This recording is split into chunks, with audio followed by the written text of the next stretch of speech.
Welcome, ladies and gentlemen. This is Sportsballin, your home for all things sports. My name is Ethan Markham, and as always, I'm joined by Connor Smith and Jace Vincent. You guys ready to talk some ball? Absolutely. A lot to talk about here, episode 2. The U.S. and Canada, the NFL Combine, some college basketball, so a lot to get into here.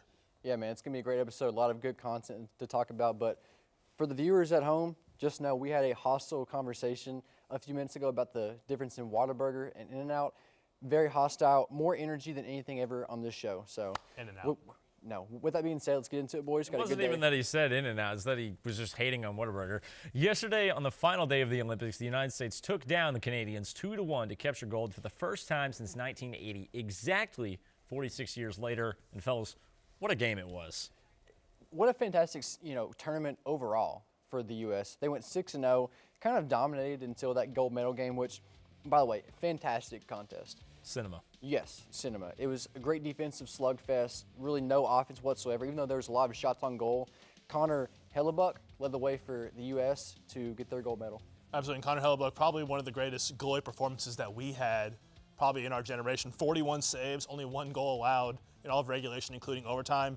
But for the U.S., how about Jack Hughes and Matt Boldy being both the ones to put in those goals behind the back of the net to give the U.S. their gold medal? Especially Jack Hughes after, losing up in here, losing some teeth and still, coming back in, playing it out, scoring the game-winning goal. I mean, just what a moment, and really what a tournament in general for Team USA, obviously dominating throughout. Then they have the close win over Canada, and then you look on the other side for the women's team as well. It's the same thing. They beat Canada by the same score, 2-1 in overtime, to get a women's and men sweep for gold over the rivals up north. But hey, just remember, silver shines just as bright. No, that's according to the losers. According to the losers. That's my one thing. That's the only complaint about what was a great Olympics up to this point, where how did Connor McDavid get MVP for the Olympics? Canadian bias. I mean, I get it from it's about the whole tournament versus one game, but you got to give it to Connor Hellebuck, please. He had 41 saves. Dude, not even that. He had a 95.62% save rate throughout the Olympics. It was by far the best of goalkeepers. I mean, he was dominant. One would argue that they wouldn't have even gotten to the semifinals without him being so dominant in this tournament. Absolutely, and I think a lot of it really speaks, but I think a lot of it speaks not just to Connor Hellebuck, but just to Team USA as a team, because if you look at the roster, right, obviously, if you go one by one, that Canadian roster is loaded, right? McDavid, Crosby, who was injured, McMinnon, Bennington, they have so many great players on that roster, right? But to come out and then essentially, for most of that game, they dominated, but to lose to a very good Team USA team, but a team that just off star power does not stack up, really speaks to the culture that Team USA hockey has built. Absolutely, and I think that you touched on it a little bit there, was the biggest factor was Sidney Crosby not being there and being absent for the last couple games that they played in the Olympics. Well, that was a big moment. I mean, that was, you could tell he was injured because it's the Olympics. It's not like it's some mid-season tournament for the NHL. This is a big-time event. He would have gone if he had the ability to. Obviously, he wanted to. Didn't go, and you could argue that was a big turning point. Absolutely. I think the biggest turning point in the gold medal game would be the 5-on-3 power play. Finding a way to, for 2 minutes, it was 5-on-3. Canada had every opportunity to score, and they didn't. I think that was the point where if you were watching at home, you look at it and you say, you know what? I think we got this one. I think we got a real shot to win this, and just proud to be an American right now. There's no other way to say it. I'm quite proud. Yes, go USA. If we win the WBC, we officially own every major sport in the world except for soccer. So yeah. We'll get there. We'll get there. Also, Canada has 0 SEC championships. But moving on, the NFL Combine starts today, and it's always a busy time in the NFL. There's a lot to talk about, so we'll just dive right on into some of our thoughts on this year's NFL Combine. Yeah, I mean, it's a very vital point of the offseason and the draft process. Some people don't pay attention to this necessarily. We call us people casuals at home. This is huge. I mean, you've seen guys like a Trayvon Walker, for example, that was a fringe first-round pick, be the #1 overall pick because of his measurements, his athleticism tests, the meetings with the GMs and people of those organizations. So this can single-handedly make or break your NFL draft slot. I mean, you look at one guy that is, it's going to depend on the combine for him, is Ty Simpson. He's potentially a top 20 pick. He's put on 25 pounds, 25 pounds since the Rose Bowl, and he's going to throw. But if he puts on a good showing, he could be a top 15, top 10 pick, or he could follow the first round in general. I mean, it just goes to show you how important these kind of events are. And we're at that point where we start measuring guys' hand sizes and all this other stuff. We're going to be up there overthinking about guys' hand size. But the one thing I kind of question about the NFL Combine is, well, Mendoza not throwing, and then if it kind of sets a precedent for the Combine moving forward, because, of course, Shador didn't do that last year. He didn't throw. So now Mendoza's not. And, I mean, he'll still do the interviews and stuff, but it really questions kind of like if quarterbacks moving forward, if they won't throw, if they'll just do the interviews, or if it goes into other positions, really, where that kind of goes, and if there'll be less and less guys in the Combine performing in those skills. I think it depends, because for some guys, right, like Mendoza, I don't think it's going to affect, right? He's going to be the first overall pick. I think it's pretty much known. Shador, I think it definitely impacted him, right? Because he did not do well in the interviews, obviously. You know, there's the whole thing with the AirPods and just not really taking it seriously. But for some of these guys, I think there's always going to be the option to throw, right? Because there's been a lot of quarterbacks over the last few years who, looking in from the outside, probably didn't have a real shot in the first round. And then all of a sudden, they have a good pro day or they have a great combine showing, and they skyrocket. You know, guys like Zach Wilson, right? I mean, we all remember that one really impressive throw that essentially got him into that first-round conversation. I think it doesn't set a precedent, more say, but there's always going to be some guy who's going to skyrocket up, especially at that position. Yeah, well, I mean, and there's also going to be guys that sit out. We saw a few years ago, I believe it was Caleb Williams that didn't throw. Mendoza's not throwing today, or sorry, not today, but this week. I think setting a precedent, maybe not, but I mean, I do think it's more common now for guys that are those top 5 locks to just not participate for no reason. Absolutely. We'll take a quick break from the action, and when we return, we'll have college basketball right after this. Oh, man. I can't believe I'm missing this. Okay, Grandma. I see you. Don't get stuck at home with the flu.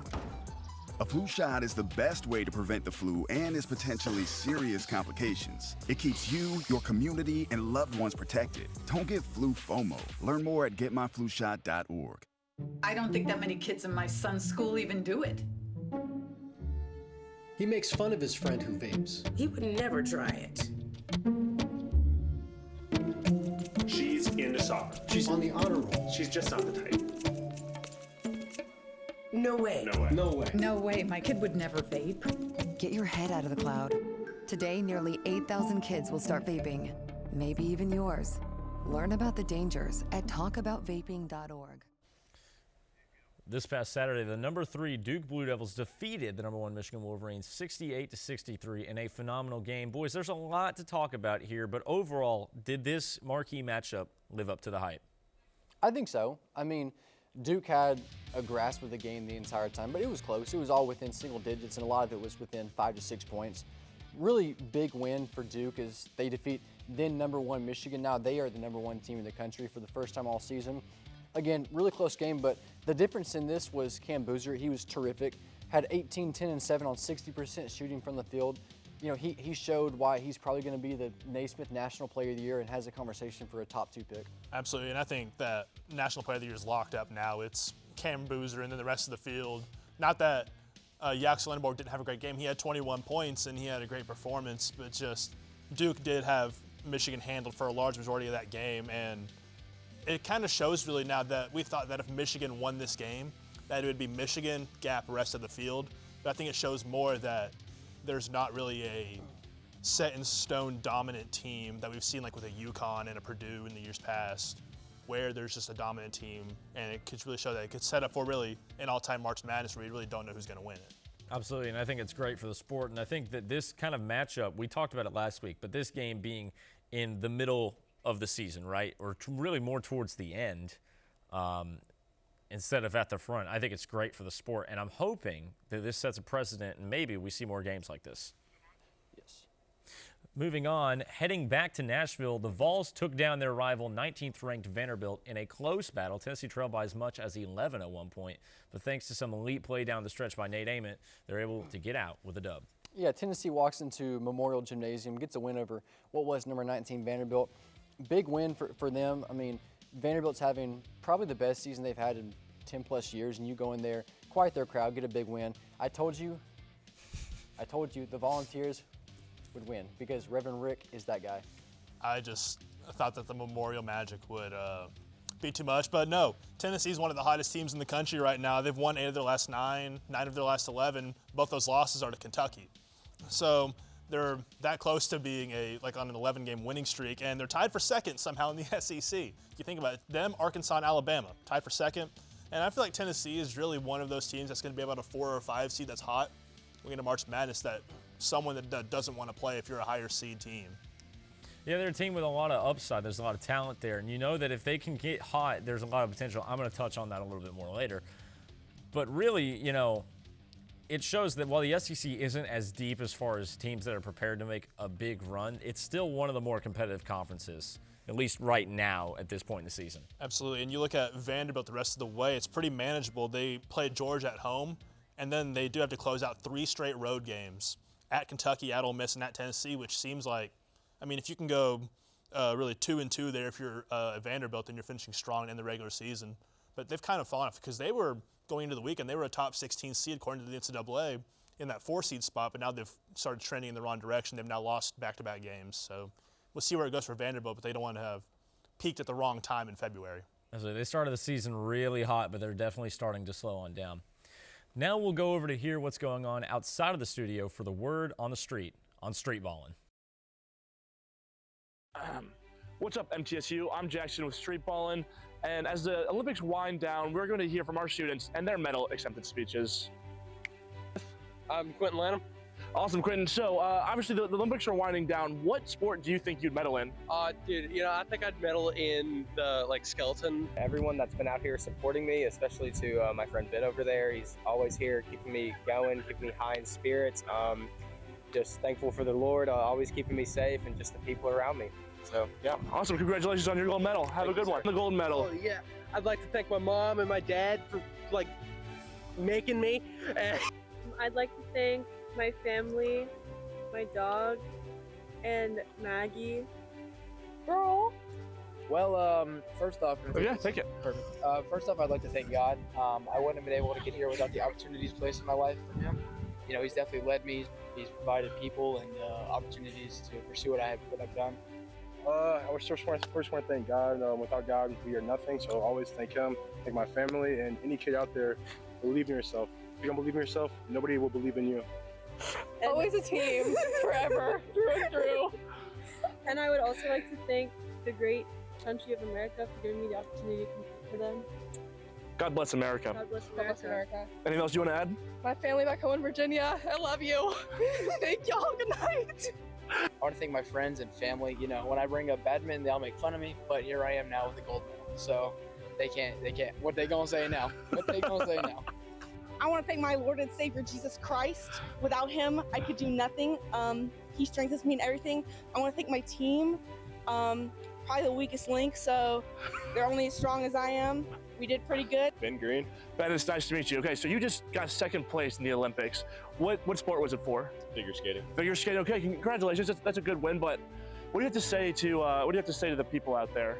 Well, I really thought I deserved gold. It's a little bit of a snub, if you ask me, but at the end of the day, it is what it is, and silver is pretty good too. Next year, next 4 years. Going all the way. Going all the way. Awesome. Congratulations, man. Good luck. Pretty grateful. I want to thank the United States of America. God bless America. Thanks everybody that tuned in. If y'all want to see us kick more butt, keep watching, perhaps. Watch all the other sports. I want to thank my mom, Go Morgan. I want to thank my twin brother. Maybe not as much as my mom, but thanks. And thanks to MTSU for optimistically my degree eventually. Who knows? But we'll get there. Thanks, everybody. And I'd like to thank skeleton for being invented so I could win at the Winter Olympics for it. I think it's pretty obvious that I win gold for being the best street baller here. No, you get silver. What? Actually, no. I think you get bronze. Who are you? Back to you in the studio. And welcome back. It's now time for our hot takes of the week. And Jace, we'll start with you. Well, my hot take, I think, will stir up a lot of discussion between us, and it's that I think Darren Peterson should not be a top 5 pick in this upcoming draft due to his availability and how injury-prone he is. I'm not questioning his talent at all when it comes to his ability to be drafted, but he's just sits out, basically load managing on his own or taking himself out of games. He's not getting in the team huddles in between when they are at free throw lines.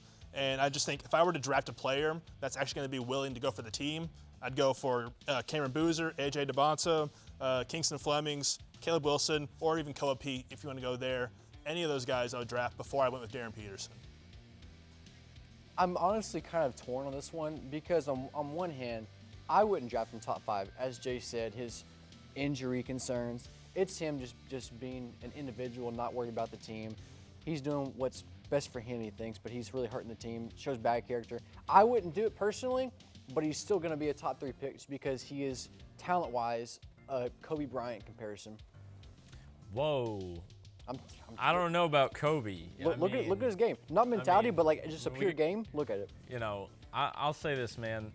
The talent's there. There's no doubt the talent's there. But it's like everyone's grandfather once said to them when he was given some sports take, you know, the best ability is availability. And if you're not willing to play and you're not willing to be a good teammate and a team captain, if it were me, I'm good. And like Jay said, load management at the old age of 18 is kind of insane. So I'm with Jace. I don't think I could do it. No, not at all. And Darren Peterson, I think he's great. He's probably up there. If there wasn't a Cameron Boozer or AJ DeBonsa, I'd probably give him National Player of the Year. Probably. I mean, if he played. If he played. But he just doesn't really play a lot. Connor?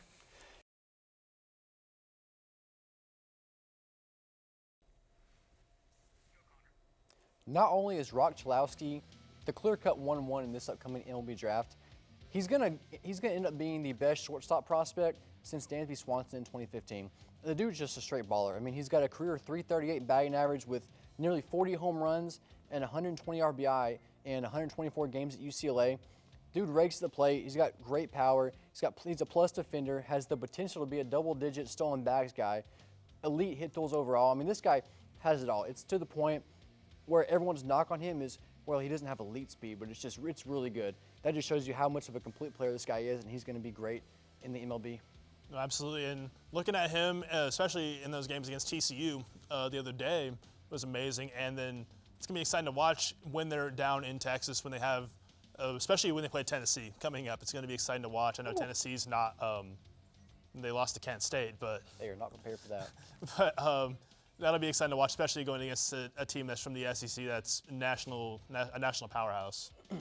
Yeah, it's going to be fun. And, you know, the thing about this guy is that he's one of those guys that's going to transition quickly. You know, I'm not saying it's going to be like Paul Skeens, but I think it's going to be pretty. I mean, we're not going to see him playing in the minor leagues for more than 2 years at most. I honestly wouldn't be surprised if he makes it into the MLB in his second year. He's just elite. You know, there's not really a big flaw in his game. So I completely agree with you. He's the clear-cut number 1. Absolutely. Yeah, I mean. Not much else to say about it. We'll go to my hot take now, and this is where I feel like I'm going to get flamed a little bit, but that's okay. It happens. I think Tennessee is going to find a way to make the Elite Eight. They've got Nate Ament, who has really shown throughout the season that he has the ability to learn, adapt, and get better as each game goes on.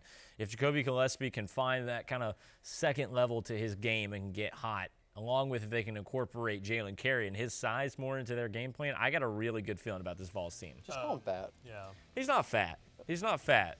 He's just big-boned. You know, he's not fat. He's big-boned. The analytics, and you start looking at Tennessee, especially down the stretch, would almost back it up that they could make a run for the Final Four.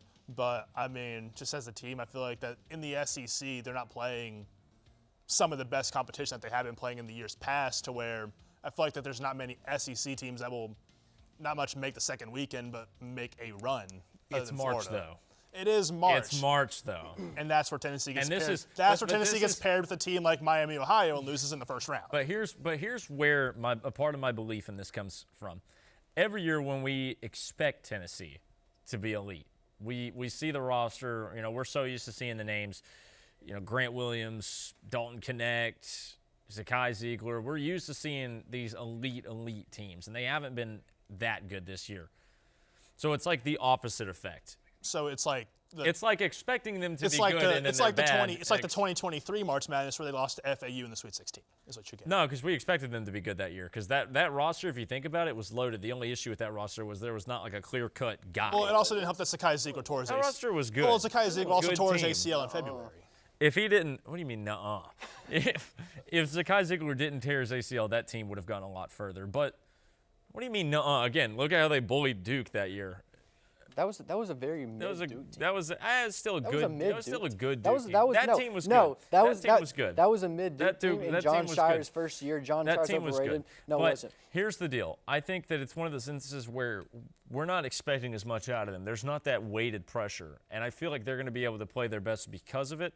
And I don't know. I just got a gut feeling. And you know what? When I have that gut feeling, I'm usually wrong. Did you just say no pressure on for Tennessee fans? Tennessee fans expect to win everything. There's not as much on these guys this year, all right? Because now we're not clamoring for a fight. We just want to make the Sweet 16 this year. Like, we'll be happy with that. And that's why I have a little bit more faith in them. You keep shaking your head. I even said I know I'm going to get flamed, but that's all the time we have for that. We'll be back here in a moment. We'll have our favorite segment. It's Connor's Question right after this.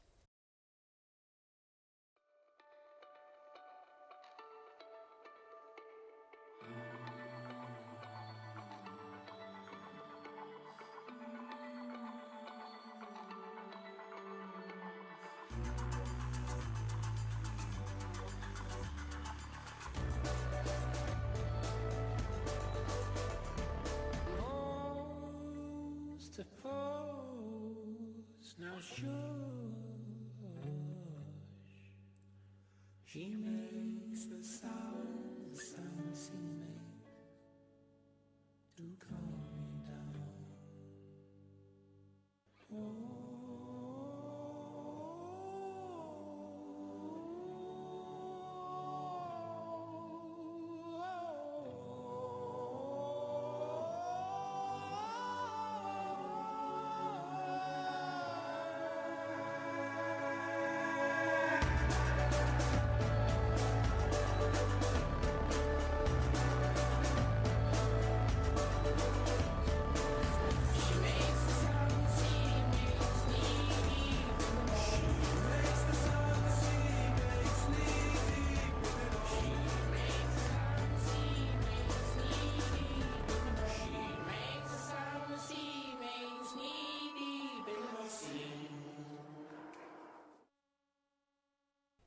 It's now time for Connor's Question. And Connor, what do you have for us this week? Thanks, Ethan. This week we have, should the MLB add a salary cap? I think it's pretty obviously a yes. I mean, I'm not usually in the business to change a rule just because one team's abusing it, similar to with the NFL and the tush push. But this is what the LA Dodgers have done is just completely different. They've taken advantage of the rules and found a loophole in there to defer money and go over that salary cap limit. I think the MLB needs to add this 100% to bring that back down to earth. For one, it would create a much fairer playing field, but also it makes things more competitive as well. You don't have an literal all-star team like the Dodgers have. You have those players spaced out on other teams to where it's more competitive and it's fair. I agree 100%. There should be a salary cap in the MLB. The problem is the owners and the players union are never going to vote on it because why would they want to cap how much money that they're making? As bad as it is for the sport, that should have never been in place. Never have a salary cap in baseball, because then this is the problem: is small market teams are not going to try because why would they try to go for someone like that when a team like the Dodgers or the Braves is going to go buy a guy for $500 million for 5 years? Yeah, I would agree that there needs to be a salary cap. You're obviously never going to get a clear-cut salary cap the way you have in the NFL. I think the only solution you could probably get around to would be maybe like you have the cap is really high. Like the cap has to obviously be really high for some of these teams, and some of those teams aren't going to be able to hit that cap.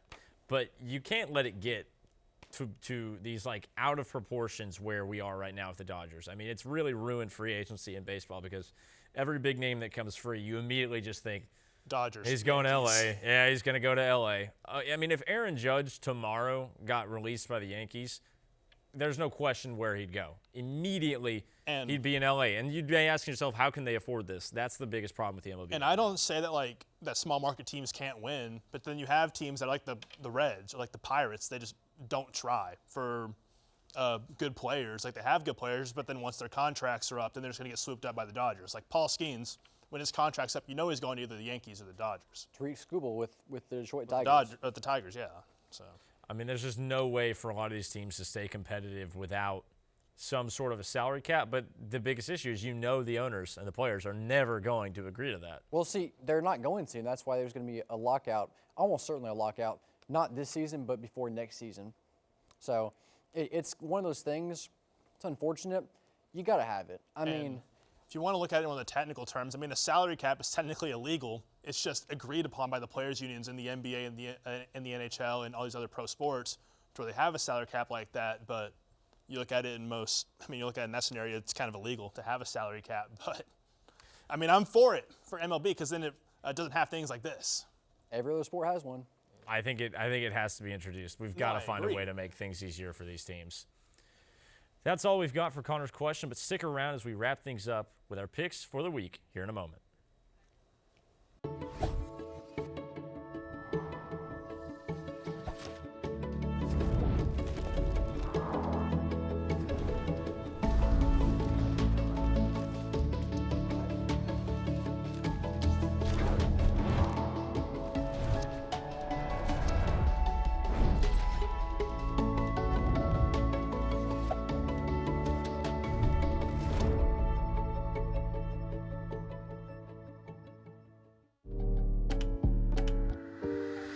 There's only one thing that will save somebody's life, and that is naloxone nasal spray. Get 911 on the phone, get the emergency responses there on their way.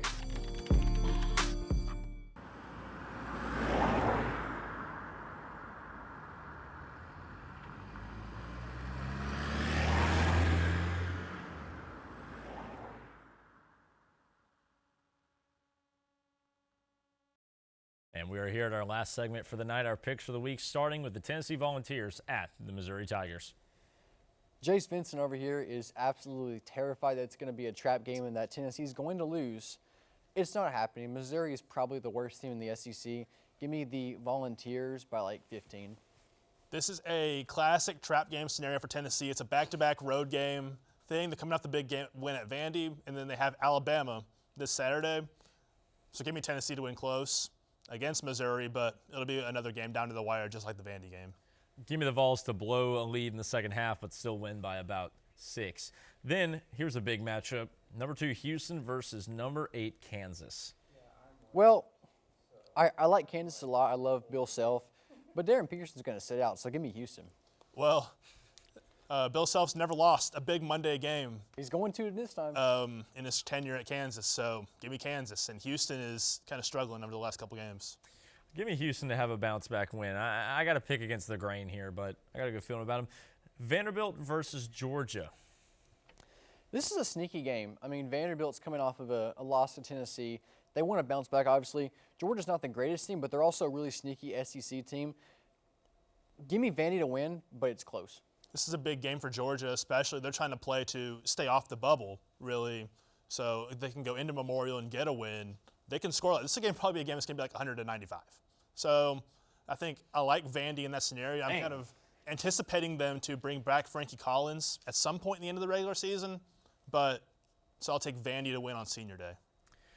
Give me Georgia to play spoiler and find a way to come out with a win. MTSU versus New Mexico State. Nick McDevitt's awful, so give me New Mexico State. Give me the Aggies. # fire McDevitt today. We're getting really close to the button. Go ahead and give me the Aggies. That's all the time we have tonight. Thank you for tuning in. And remember to look for all future episodes of Sportsballin on YouTube and Blue Raider TV every week on Tuesday. For Connor Smith and Jace Vincent, I'm Ethan Markham. We'll see you around. Good night.